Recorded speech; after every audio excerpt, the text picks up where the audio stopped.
Je voulais vous toucher un mot de ce livre, Les Passagers du Roissy Express de François Maspero. En 1989, deux amis parisiens décident de partir à l'aventure sur la ligne B du RER, du nord-est de la région parisienne au sud, de Roissy à Saint-Rémy-les-Chevreuses, en se concentrant sur les banlieues à raison d'une station par jour. Armé de son appareil photo, Anaïk tente de figer les paysages et les habitants de ces banlieues, souvent déshérités, mais presque toujours heureuses, alors que François couche par écrit leurs errements et leurs rencontres. Ce livre est un véritable carnet de voyage, d'exploration même, comme on pourrait en écrire au retour des Indes, de l'Australie profonde, de l'Amazonie, des plaines mongoles ou de l'Afrique centrale.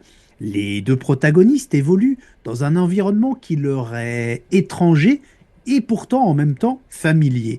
Ils y découvrent, ou plutôt y constatent, l'application des politiques successives d'accueil et de logement des populations ouvrières et immigrées, des politiques initialement souvent volontaristes et de bon sens, mais qui n'ont absolument pas survécu au passage des ans et ont produit des catastrophes humaines et sociales sans précédent.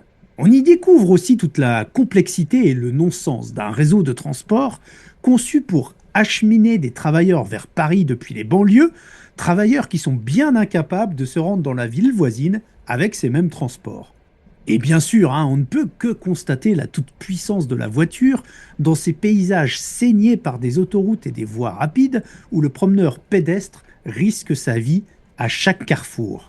Ce portrait de nos banlieues, c'est aussi le portrait d'une France sacrifiée et déjà stigmatisée, même en 1989. Et que pourrait-on en dire aujourd'hui? Non, ces gens-là n'ont pas choisi de vivre dans des lieux insalubres où sortir après la nuit tombée paraît incongru et où leurs enfants risquent chaque jour de suivre un bien mauvais chemin.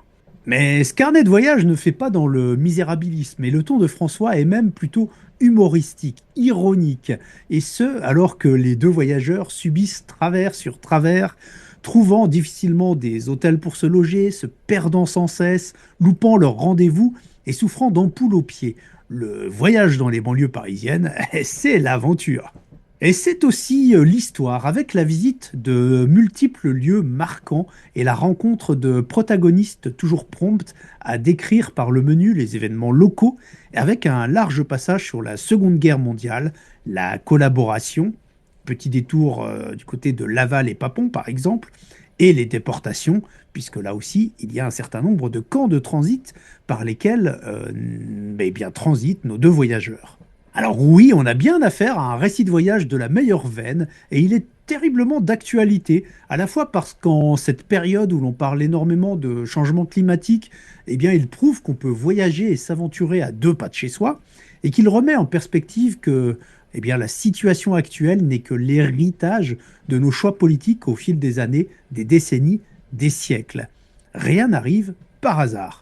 À la sortie de ce voyage, on a aussi l'impression que depuis 1989, rien ne semble être allé dans le bon sens.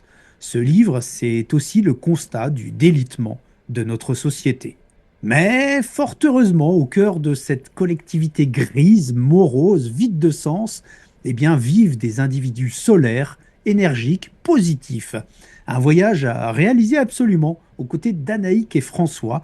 Merci à mon camarade de lecture Laurent pour le prêt de ce livre. Bonne lecture dans votre fauteuil préféré près du poêle ou sur un siège défoncé dans le RER B. Et dans ce second cas, eh bien, bonne chance à vous.